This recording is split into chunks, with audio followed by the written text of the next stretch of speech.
तस्मै ज्येष्ठाय ब्रह्मणे नमः। ॐ यस्य भूमि प्रमान्तरिक्षमुतोदरं दिवं यश्चक्रेमोधानं तस्मै ज्येष्ठाय ब्रह्मणे नमः। भूतभविष्यत् वर्तमान का जो प्रभु है अंतर्यामी, विश्वव्याप में व्याप्त हो रहा जो त्रिकाल का है स्वामी। निर्विकार आनंद कंद है जो केवल रूप सुख धाम, उस महान जगदीश्वर को है अर्पित मेरा नम्र प्रणाम। उस महान परमेश्वर को है अर्पित मेरा नम्र प्रणाम।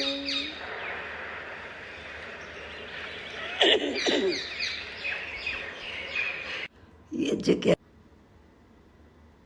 है? यज्ञ वै श्रेष्ठतमं कर्म। कहा भी गया है कि स्वर्ग की कामना अगर हमें करनी है, अगर हम स्वर्ग की कामना करें तो हमें यज्ञ करना चाहिए। स्वर्ग कामो यज्ञ, इस स्वर्ग की कामना करने वाले व्यक्ति को यज्ञ करना बहुत ही अच्छा होता है। स्वर्ग कौन सा स्वर्ग आप समझते हैं? क्या वो चौथे आसमान पे, दूसरे पे, छठे पे, सातवें पे? नहीं, वो स्वर्ग नहीं होता।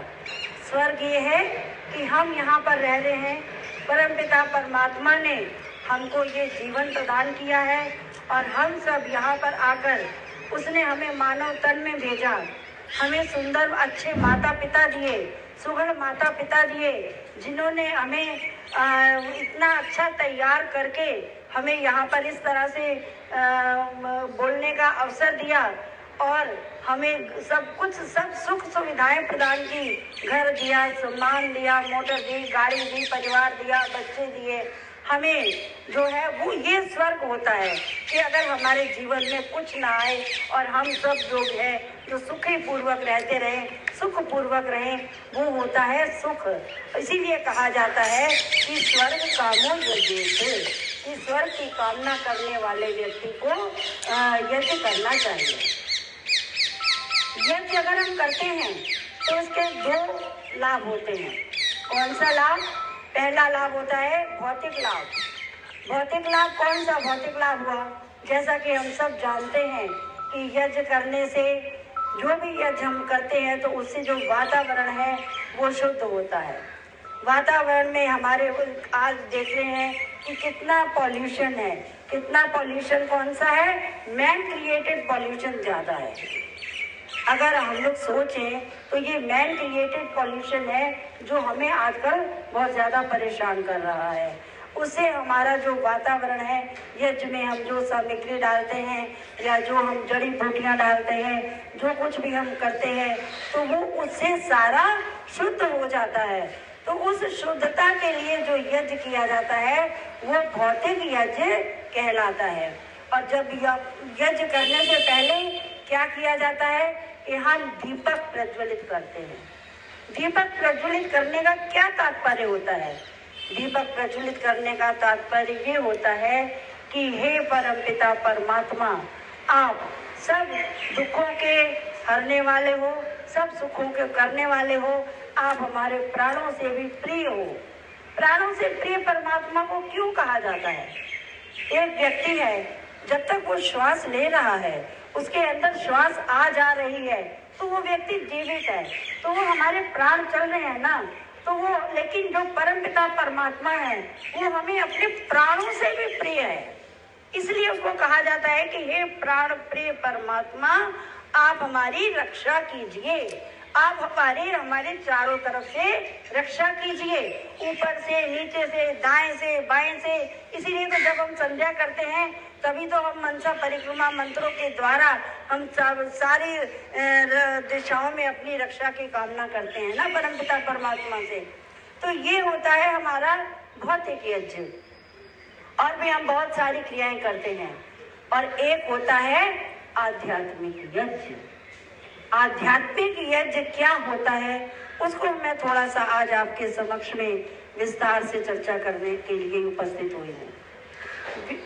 आध्यात्मिक यज्ञ जिस प्रकार से हमने ये देखा कि ये यज्ञ कुंड है, यज्ञ कुंड में हमने समिधाएं रखी, उसके ऊपर हमने दीपक से अग्नि प्रज्वलित करी, फिर हमने कपूर से उसमें प्रज्वलित करी अग्नि, और उसके पश्चात हमने ईश्वर से क्या प्रार्थना की कि हे उद्भुत स्व अग्नि प्रतिजाग्रही त्वमिष्टापूर्ते संसृजे धामयंच, कि हे अग्नि, कहाँ अग्नि है जो कि समिधाओं में भी पहले से उपस्थित है, सोई हुई है, जागी हुई नहीं है, सोई हुई है।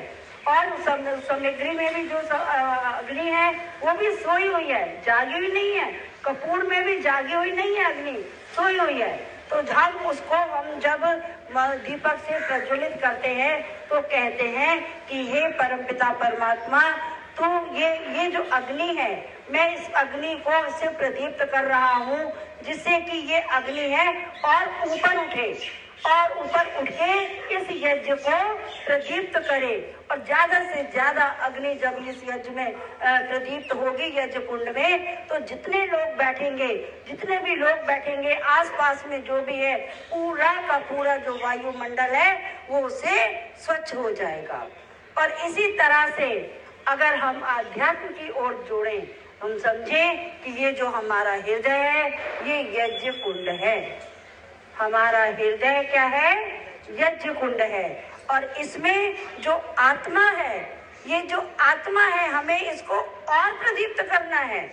आत्मा, अभी मैंने इतना फर्क आप समझ लीजिएगा कि मैंने बताया कि उसमें समिधा में अग्नि पहले हमें दिखाई नहीं दे रही थी, उसमें थी लेकिन हमें दिखाई नहीं दे रही थी। लेकिन हमारी आत्मा जो है वो हमेशा प्रज्वलित रहती है, लेकिन हमें उसको और ऊंचा उठाना है। उद्भुत स्व अग्नि, कि हे मेरी आत्मा कि और ऊंचा उठ। कहाँ उठेगी ऊंचा? बताइए क्यों उठेगी? हमारे जीवन का लक्ष्य क्या है? क्या हम ऐसे ही आए, खाए पिए जाएं और खत्म हो जाएं, समाप्त हो जाएं? क्या हमारे जीवन का लक्ष्य इतना ही है? नहीं है ना। देखिए, जब हम छोटे होते हैं, हमारे माता पिता हमको बड़ा करते हैं, पढ़ाते हैं, लिखाते हैं, कितने हम कार्य करते हैं, वो जाकर के जीवन का लक्ष्य इतना ही मान करके हम सिर्फ रह जाते हैं और हम उसको बैठ जाते हैं। लेकिन क्या हमारे जीवन का लक्ष्य सिर्फ इतना ही है? नहीं, हमें तो परमात्मा ने जो जीवन दिया है, हमें दे करके भेजा है, उसका लक्ष्य है कि हमें ईश्वर को प्राप्त करना है। अभी माता जी ने इतना सुंदर भजन गाया, कण कण में व्याप्त है परमात्मा। किस लिए? देखिए, जो भी सत्संग होते हैं ना, किसी भी तरह के सत्संग होते हैं, उनका सिर्फ और सिर्फ एक ही लक्ष्य है।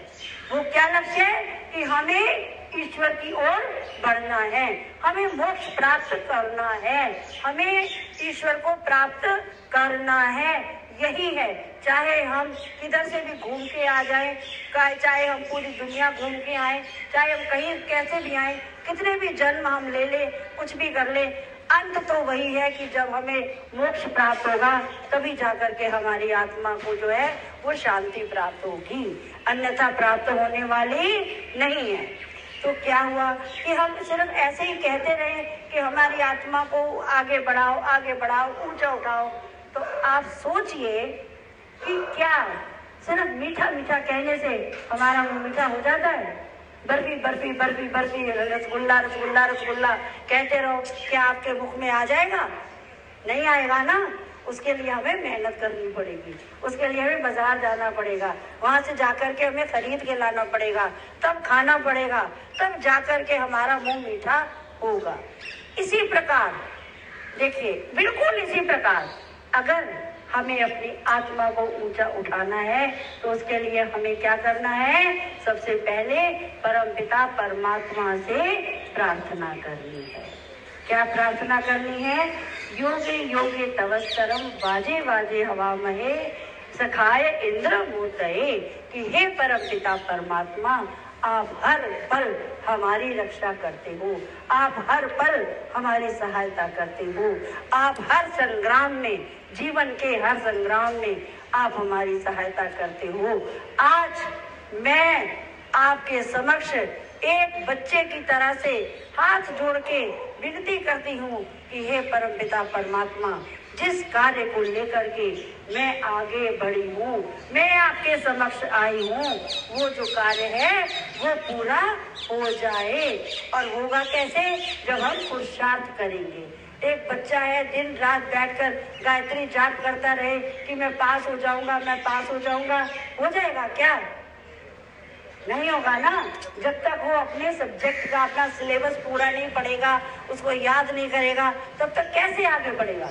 नहीं बढ़ सकता।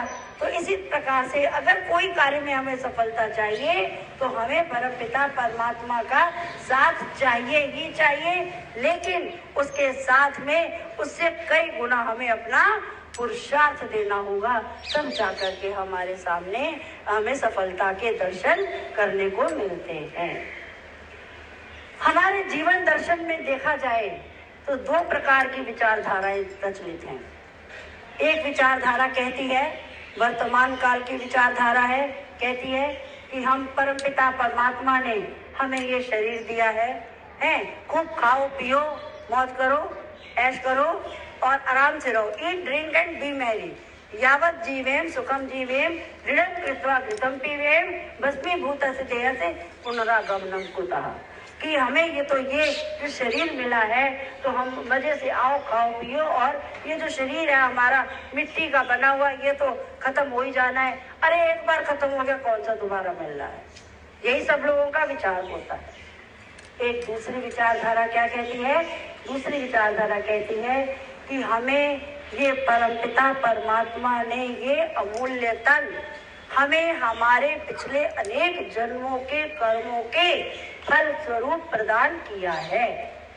क्या हम इसको ऐसे ही मिट्टी में रोल देंगे? हीरा जन्म गंवाया, क्या ऐसे मिट्टी में हीरा जन्म पाया, तो क्या इसको हम ऐसे ही मिट्टी में रोल देंगे? नहीं ना, इसके हमें कुछ ना कुछ तो पुरुषार्थ करना ही पड़ेगा ना। तो ये कौन सा नियम है? ये है शाश्वत नियम, सनातन नियम। अभी पिछले दिनों में सनातन शब्द की बड़ी चर्चा हुई है। सनातन क्या है? जो सुबह जब से सृष्टि बनी है तब से चला आ रहा है, प्रवाह से ना चलना आ रहा है, कभी भी वो खत्म नहीं होता, वो होता है सनातन। तो ये जो सनातन है इसको हमें समेट कर रखना है। ये हमें हमारा जो शरीर मिला है हमें इसको ऊपर लेकर जाना है, और ये शरीर को नहीं लेकर जाना है, इसके अंदर जो हमारी आत्मा स्थित है, उसके अंदर और परमात्मा हमारा जो स्थित है उसके हमें दर्शन करने हैं। ये लक्ष्य है हमारे जीवन का। अगर हम समझ पाए तो, नहीं तो आएंगे, खाएंगे, पिएंगे, बड़े होंगे, खाएंगे, बच्चों को पलाएंगे, शादी करेंगे, बच्चे करेंगे और बड़े करेंगे और कुछ नहीं होगा, बस ठीक है, बूढ़े होंगे और लाठी टेकेंगे और राम नाम सत खत्म। नहीं, ऐसा नहीं। जागना है, जब जागो तभी सवेरा, जागो रे दिन जागना, अब जागन की बात, फिर क्या जागे नान का जब सोए पाए पसार। नहीं, ऐसे नहीं होगा। तो हमें जागना है, समय रहते हमें जागना है। तो कैसे जागेंगे हम? देखिए, जिस प्रकार से एक मंदिर की सीढ़ियां, ध्यान दीजिएगा, शब्दों का जोर दे रही हूँ, जिस प्रकार से एक मंदिर की सीढ़ियां या आर्य समाज की सीढ़ियां एक राही को अपने ऊपर मंजिल तक लेकर के जाती हैं और उसको उसके दर्शन करवाती हैं, ईश्वर के दर्शन कह लीजिए या अपने लक्ष्य तक पहुंचाती हैं, उसी प्रकार यदि हम अपने कर्मेंद्रियों को, ज्ञानेंद्रियों को, मन बुद्धि चित्त अहंकार आत्मा को, कहना चाहिए सूक्ष्म शरीर को, अगर हम दृढ़ बनाकर रखते हैं तो निश्चय ही हमें हमारे परमात्मा के दर्शन होते हैं और हम जो है वो अपने उद्देश्य में सफल हो पाते हैं। ये कैसे संभव है? सिर्फ क्या कह देने भर से संभव हो जाता है? नहीं, इसके लिए हमें बहुत प्रयास करना पड़ता है। कौन सा प्रयास करेंगे? देखिए, कोई भी कार्य को अगर हमें करना है तो हमें उसके लिए कुछ तो मेहनत करनी पड़ेगी ना, फिर सीढ़ियाँ हमें बनानी पड़ेगी ना, अगर हमें ईश्वर तक पहुंचना है। क्यों? क्योंकि ये जो सीढ़ियाँ कह रही हैं, उद्यानम ते पुरुष नावयानम, उद्यानम ते पुरुष नावयानम, हे पुरुष तू ऊपर चढ़, ऊपर चढ़, ऊपर चढ़, नीचे नहीं आना। तेरा जन्म हुआ है ऊपर चढ़ने के लिए, नीचे गिरने के लिए तेरा जन्म नहीं हुआ। तो उसके लिए हमें कुछ तो करना पड़ेगा ना, कुछ साधन तो अपनाने पड़ेंगे ना। तो हमें क्या करना होगा? सबसे पहले अगर मैं कहूँ हमें अपने जीवन को तपमय बनाना होगा। तपमय बनाना, तप से मतलब क्या होता है? अगर आप लोग समझते हो, जहाँ पर सब बहुत प्रबुद्ध लोग बैठे हुए हैं, तप का मतलब होता है कि जब हमारे समक्ष कोई विपरीत परिस्थितियां हमारे समक्ष आती हैं तो हम उन दोनों परिस्थितियों में सम रहें। जैसे कभी दुख आया, कभी सुख आया, कभी लाभ हानि, जीत हार, जय पराजय, कुछ भी जो भी आता है उसमें हम सम रहें। ये ना हो कि जब हमें अच्छी खुशी मिली तो हम तो डांस कर रहे हैं जी, हम उस पे डिस्को पे डांस कर रहे हैं, डांस कर रहे हैं, हंस रहे हैं, खूब मजे कर रहे हैं, और जब दुख आया तो हम झम आंसू बहा रहे हैं।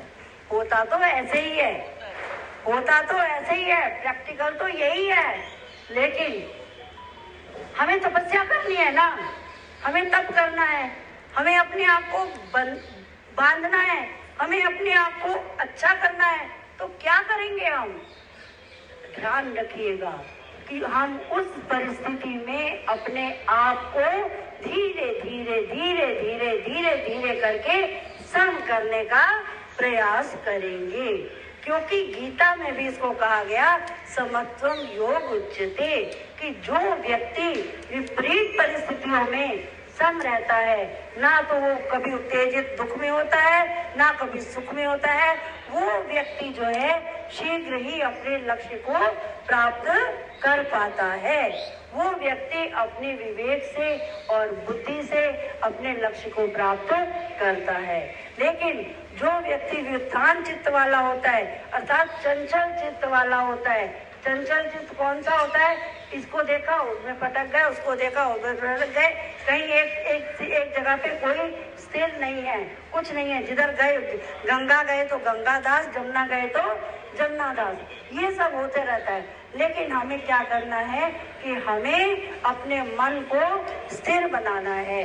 धीरे धीरे करके हम जब स्थिर बनाएंगे ना, तो क्या होगा कि हम इन परिस्थितियों में भी अपने आप को तप की ओर ले जा रहे होते हैं। तब हमारे मन में, देखिए, शारीरिक मानसिक तप आता है, शारीरिक तप आता है। जब हमें दुख हो रहा होता है तो हम सोचते हैं, अरे छोड़ो, इतने दुखी क्या बात है, कोई बात नहीं। थोड़ी देर दुखी होते हैं, लेकिन फिर हम थोड़ी देर सम होना प्रारंभ हो जाते हैं। फिर हमें लगता है कि कोई बात नहीं, थोड़ी देर में जो होता है ना, हमें लगता है कि यार चलो तो कोई बात नहीं, ठीक है ठीक है। तो धीरे धीरे होते होते होते होते जो होता है ना, फिर व्यक्ति जो है अपने नॉर्मल पोजीशन में आना शुरू हो जाता है, सम बन जाता है। तो क्या देखिए, हमारे जो बड़े बड़े महान पुरुष हुए, भगवान राम हुए, क्या उन्होंने अपने जीवन में कष्ट नहीं झेले? कितने कष्ट झेले हैं? योगीराज श्री कृष्ण ने कष्ट नहीं झेले? कितने कष्ट झेले? क्या स्वामी दयानंद जी ने कष्ट नहीं झेले? कितने कष्ट झेले हैं? कितने कष्ट झेले? अगर मैं स्वामी दयानंद जी की मैं आपको बातें बताने लगूं तो पूरा समय जो है वो ऐसे ही निकल जाएगा, पूरा का पूरा समय मेरा इसी में निकल जाएगा। देखिए, इतना उन्होंने कितनी तपस्या की, कितना उन्होंने तप किया, हर एक बात में किस तरह से तप किया। हमारे बीच में कविता आर्य जी आ गई हैं, मैं उनको नमन करती हूँ। आपका इतना जोरदार तालियों द्वारा इनका स्वागत किया जाए। हम लोग जो हैं किस तरह से हम लोग उसको करते हैं? जब तप करेंगे तो फिर जो हमारा जो जीवन है वो आगे बढ़ेगा। महर्षि स्वामी दयानंद जी ने कितने तप किए, देखिए, भूखे रहे हैं। आप भूखे रहिए, कितने कितने दिन तक भूखे रहे। फरुखाबाद में वो एक जंगल में जाते हैं, एक खेत में गए, वहाँ पर बैंगन लटक रहे थे। उनको बहुत भूख लगी थी, लेकिन वो सोच रहे थे कि मैं खा लूं। लेकिन जो तपस्वी हृदय है ना, जो तपस्वी मन है ना, वो कैसे आपको वो इजाजत देगा कि आप उसकी चोरी कर लो। तो जब सुबह के समय उसका जो किसान आता है, उसको पूछते हैं, भाई मुझे बहुत जोर से भूख लगी है, मैं क्या ये तुम्हारे बैंगन खा सकता हूँ? तो उसने क्या कहा कि भाई तुम भूखे हो? हाँ मैं भूखा हूँ। कब से हो? रात से हो। तो ये बैंगन रात को यहाँ थे? हाँ जी थे। तो ये तुम्हारे सामने लटक रहे थे? हाँ लटक रहे थे। फिर तुमने इनको तोड़ा क्यों नहीं? तुमने खाया क्यों नहीं? तो कहते मैं ऐसे काम नहीं करता। मैं जब तक उसकी आपकी परमिशन ना ले लेता तो मैं इस तरह के कार्यों को नहीं करता। बैंगन का मालिक नहीं है तो मैं कैसे? इस तरह की उन्होंने जो तप सहे, उनकी जो स्टैचू बनाकर मुंह काला करके गधे पे पीछे उल्टा करके उनको लिटा दिया गया, उनको बैठा दिया गया। तो किस तरह से उन्होंने कहा कि देखो, उनके अनुयायियों ने आकर उनको बोला कि देखिए आपका मुंह काला करके इन्होंने बिठा दिया है, आपकी कितनी बेइज्जती हो रही है, आप चलिए इनको कुछ कहिए। तो वो कहते मैं क्या कहूँ, नकली दयानंद का तो यही हाल होना था। कितनी बड़ी बात है कि नकली दयानंद का तो यही हाल होना था ना। नहीं माना उन्होंने, बुरा नहीं माना, और वो वहां पर जाकर के इस तरह से उन्होंने जो ये क्या है, ये तप है। लेकिन हमें इतना ध्यान रखना चाहिए कि हमें किसी भी कार्य में अति नहीं करनी चाहिए। Excess of everything is bad, अति सर्वत्र वर्जयेत है। अगर आप तप करना चाह रहे हैं, आप मई जून के महीने में अग्नि जला लो, वहाँ पे एक टांग पे खड़े हो जाओ और बोलो कि मैं तप कर रहा हूँ, ये तप होता है? और अगर आप सर्दी जून जनवरी में जाकर के पहाड़ पर बैठ जाओ और वहाँ कहो कि मैं तप कर रहा हूँ, ये तप होता है? आप 10 फुट का गड्ढा खोद लो, ऊपर अपने मुझसे बैठ जाओ, ऊपर अपने मिट्टी डलवा लो कि मैं तो सांस रोकने की प्रैक्टिस कर रहा हूँ, तो क्या ये तप होता है? भगवान ने कब कहा कि मेरे बच्चे जो है दुखी हों? कब कहा? भगवान ने कभी कहा कि मेरे बच्चे दुखी हों? वो तो हमेशा सुख चाहता है, वो खुद तो सुख देता है, वो सच्चित आनंद है, वो हमेशा सबको सुख देता है और यही चाहता है कि मेरे बच्चे भी, मेरी संतान भी हमेशा सुखी रहे। वो कभी गलत किसी के साथ नहीं करता, वो खुद किसी के साथ गलत नहीं करता, और हम ही गलत करने लग जाए तो फिर वो क्या करेगा? वो क्या करेगा बताइए? एक भजन भी बड़ा अच्छा सा आता है ना, और मुझे उसके बोल नहीं इस समय याद आ रहे। तो हमें क्या करना है कि तप करना है। जब हम तप करेंगे, जब तप करने का मतलब है हमें अपने आप को साधना है। साधना क्या कि हम थोड़ी देर बैठें, हम चाहे 2 मिनट बैठें, चाहे हम 5 मिनट बैठें, चाहे हम कितनी देर बैठें, लेकिन जब भी बैठें हम ईश्वर का ध्यान करें, आराम से तप करें। हमें तब जाकर के उस ईश्वर के दर्शन होंगे, तब हमारी आत्मा जो है ऊंचा उठेगी। और दूसरा स्वाध्याय का दूसरा साधन कौन सा है? स्वाध्याय। स्वाध्याय किसको कहते हैं? स्वाध्याय शब्द जो है ना, वो अपना शब्द अर्थ अपने आप बता रहा है। स्व मतलब अपना, अध्याय मतलब अध्ययन करना, कि अपना अध्ययन करें। हम क्या हैं, हम कौन हैं, हम कहाँ से आए हैं। जैसे महर्षि स्वामी दयानंद जी ने पूछा था ना, दरवाजा खटखटा के विद्यानंद जी का, कि मैं अंदर से आवाज आई कौन? तो उन्होंने कहा कि यही तो मैं जानने आया हूँ कि मैं कौन हूँ। हमारे अंदर ऐसी भावना कब जागेगी? हम आज इतने आयु वाले हो गए, आज हम इतने बड़े, मतलब सब परिवार हमारे इतने बड़े बड़े हो गए, हम लोग सारे कर्तव्यों से अपने मतलब निवृत्त हो चुके हैं, लेकिन अभी तक बड़ी कष्ट की बात है कि ये भावना हमारे अंदर अभी नहीं आई। वो व्यक्ति बहुत भाग्यशाली है जिसके अंदर ये भावना जग चुकी है कि मैं कौन हूँ। जिसके अंदर ये भावना जग गई कि मैं कौन हूँ, तो वो समझो कि एक कदम ईश्वर की ओर बढ़ गया। वो हमेशा एक कदम ईश्वर की ओर बढ़ता है।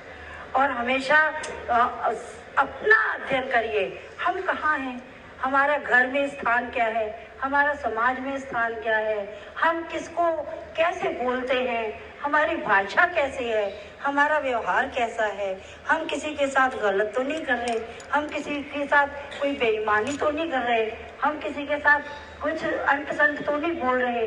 तो हमें अपने आप को देखना है। और दूसरा के स्वाध्याय का मतलब होता है कि ईश्वर के नाम का चिंतन करना।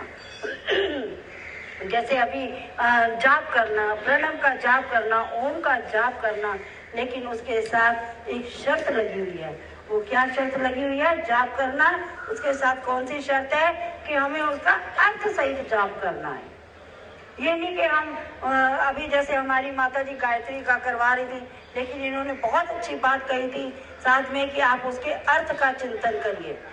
देखिए, अर्थ का चिंतन कैसे होना चाहिए वो मैं आपको एक तरीका बताती हूँ। जैसे हम लोग मोबाइल ले लो, आजकल मोबाइल का जमाना है ना, मोबाइल ले लो, आप अंधेरे में जा रहे हो, टॉर्च जलाओ, तो जब टॉर्च जलेगी तो सारे के सारा जो है आपके सामने प्रत्यक्ष हो जाएगा। इसी प्रकार अगर आप ओम बोलते हो तो आपके हृदय में ओम के पूरे अर्थ आने चाहिए। अगर आप भुआ बोलते हो तो आपको भुआ का पूरा अर्थ आपके हृदय में ऐसे जगमगा उठना चाहिए जैसे कि टॉर्च जलाने से सारा अंधेरा दूर हो जाता है और आपको सब कुछ प्रत्यक्ष दिखने लगता है। और जब आप इस स्थिति में आ जाएंगे तो क्या होगा? आपका अज्ञान दूर होगा। अज्ञान दूर होगा। अज्ञान क्या है? जब हम स्वाध्याय करते हैं ना, तो हमें दो बातें बताई जाती हैं कि एक विद्या होती है और एक अविद्या होती है। विद्या सा विद्या या विमुक्त है। वेदांत दर्शन कहता है कि विद्या वो होती है जिसको पढ़ करके हम ईश्वर का दर्शन प्राप्त करते हैं और हमें मोक्ष की प्राप्ति होती है। और अविद्या कौन सी होती है? अविद्या से हमें कुछ समझ में नहीं आता। अविद्या जो है अंधकार का प्रतीक है। हमें समझ में नहीं आता कि कोई गलत कह रहा है या कोई सही कह रहा है। हमारे सामने कोई कुछ बोलकर चला जाए, हमें पता ही नहीं चलता कुछ गलत है या सही है। लेकिन अगर हमारे में अंदर विद्या होगी, हम पढ़े लिखे होंगे, तो हमें पता लगेगा ना कि हम गलत हैं या हम सही हैं, हमसे क्या कहा जा रहा है। तो जब ये विद्या कहाँ से मिलेगी हमें ये विद्या मिलेगी वेदों का अध्ययन करने से, आर्ष ग्रंथों का अध्ययन करने से, दर्शनों का अध्ययन करने से, उपनिषदों का अध्ययन करने से, या स्वामी जी के द्वारा जो लिखे गए जितने भी ग्रंथ हैं उन सब का अध्ययन करने से हमको विद्या मिलती है। और अविद्या क्या होती है? अविद्या तो ऐसी होती है कि हमारा रास्ता जो है वो भटका देती है, गलत रास्ते पे हमें। क्या कह रहे हो? टाइम हो गया? अच्छा, तो मैं इसको शॉर्ट करती हूँ थोड़ा सा। तो वो करते करते जो है हमें परम पिता परमात्मा का जो हमें दर्शन मिलेगा, हमारी आत्मा कैसे ऊपर उठेगी, हमें स्वाध्याय करना पड़ेगा। जब तक हम स्वाध्याय नहीं करेंगे तब तक हम ईश्वर की ओर नहीं बढ़ सकते। और सबसे बड़ा एक और बात है, वो है ईश्वर प्रणिधान, जिसके लिए हम सब यहाँ पर बैठे हुए हैं, जिसके लिए हम सब यहाँ पर आए हैं। ईश्वर प्रणिधान को अगर हम 3 शब्दों में अलग अलग करें, ईश्वर मतलब ईश्वर, प्राण मतलब ईश्वर जो हमें प्राण देता है, उसमें ध्यान लगाना। जब हम उस ईश्वर प्रणिधान को करेंगे, जो कार्य हम करें, जैसा भी कार्य हम करें, वो हम अपने ईश्वर को समर्पित कर दें। कि अगर अच्छा कार्य हुआ है तो ईश्वर को समर्पित है, बुरा कार्य है तो ईश्वर को समर्पित है। तो जो भी कार्य करे और उसका फल जो भी वो देगा परमपिता परमात्मा, वो मुझे स्वीकार है। हमें उसमें कोई हील उज्जत नहीं करनी, हमें कुछ नहीं बोलना, हमें करना नहीं। जो परमपिता परमात्मा तुमने दिया वो मुझे स्वीकार है। तो वो परमपिता परमात्मा का जो ईश्वर प्रणिधान है वो हमें करना चाहिए। हमें बिल्कुल ऐसे ही जैसे एक माँ अपने बच्चे को गोदी में उठा करके जब बैठती है तो उस बच्चे को कोई जरा डर नहीं होता कि मेरे पास कोई आ रहा है, कोई मुझको मारेगा, कुछ करेगा, कुछ नहीं डर होता। उसी प्रकार यदि हम अपने चारों तरफ हमेशा परमपिता परमात्मा का एहसास महसूस करते रहेंगे तो वो हमें बिल्कुल हम सुरक्षित महसूस करेंगे। अच्छा सोचिए, जरा आप लोग कभी दुखी होते हो या कोई परेशान होते हो तो आपके पीछे कोई कंधे पे आके हाथ रख दे तो आपको उस कंधे के हाथ की जो गर्माहट है कितना सुकून देती है, कितना सुकून देती है। उसी प्रकार अगर आप महसूस करें कि ईश्वर का हाथ वरद हस्त हमेशा आपके ऊपर है तो आप सोचिए आपको कितना सुकून मिलेगा, कितना सुकून मिलेगा। तो ये है ईश्वर प्रणिधान। तो ईश्वर के प्रति हमेशा समर्पित रहना ही ईश्वर प्रणिधान होता है। तो उपनिषदों में कहा गया कि ए चेद वेदिदत् सत्यमस्ति न चेद वेदिदत् महति विनष्टि। अगर आपने इस जन्म में आकर के ईश्वर को प्राप्त कर लिया, पा लिया, तो वो क्या होता है, वो सत्य है, वही सत्य है, हमें ईश्वर को पाना है। और अगर हमें उस तरफ नहीं बढ़े, अगर हमने अपनी आत्मा की उन्नति नहीं की, अगर हम ईश्वर की तरफ नहीं बढ़े तो क्या हुआ, वो महती विनष्टि, महान दुख का कारण बनेगी। तो महान दुख, इसलिए क्या कहा गया, उस रब ते भरोसा रख बंदिया, उस रब ते भरोसा रख बंदिया, उस रब ते भरोसा रख बंदिया, उस रब ते भरोसा रख बंदिया, जेड़ा कदे ना होवे वक बंदिया, जेड़ा कदे ना होवे वक बंदिया, उस रब ते भरोसा रख बंदिया। बुरिया कम्मा तो डरिया कर, बुरिया कम्मा तो डरिया कर, शुभ कर्म हमेशा करया कर, शुभ कर्म हमेशा करया कर। चल के तकलीफा लख बंदिया, उस रब ते भरोसा रख बंदिया, उस रब ते भरोसा रख बंदिया। जेड़ा मन विच ध्यान लगांदा है, जेड़ा मन विच ध्यान लगांदा है, ओ प्रभु दा दर्शन पांदा है, ओ प्रभु दा दर्शन पांदा है। खुल जाए ज्ञान दी अख बंदिया, उस रब ते भरोसा रख बंदिया, उस रब ते भरोसा रख बंदिया। सृष्टि दे सिरजनहार बिन, सृष्टि दे सिरजनहार बिना, करतार बिना दातार बिना, करतार बिना दातार बिना, कोई होर नहीं निरपख बंदिया, उस रब ते भरोसा रख बंदिया, उस रब ते भरोसा रख बंदिया। परमेश्वर हर का वसदा है, परमेश्वर हर का वसदा है, ओ हस्ती अपनी दसदा है, ओ हस्ती अपनी दसदा है। हर जगह पथिक पर तक बंदिया, उस रब ते भरोसा रख बंदिया, उस रब ते भरोसा रख बंदिया, उस रब ते भरोसा रख बंदिया, उस रब ते भरोसा रख बंदिया, उस रब ते भरोसा रख बंदिया, उस रब ते भरोसा रख बंदिया। जेड़ा कदी ना होवे वक बंदिया, जेड़ा कदी ना होवे वक बंदिया, उस रब ते भरोसा रख बंदिया, उस रब ते भरोसा रख बंदिया। बहुत बहुत धन्यवाद, आपने मुझे यहाँ बुलाया, मुझे अपना समय दिया, मैं कुछ जो भी मुझसे बन पड़ा, हालांकि मैं इसको और बड़ा करना चाह रही थी, लेकिन मुझे समय जो समय ना ये बड़ा वो है, वो हमेशा शॉर्ट रहता है, हमेशा ही कम रहता है। तो बहुत बहुत धन्यवाद आपका। बहुत जल्दी जल्दी भाग जाता है, क्या करें। देखो एक तो सब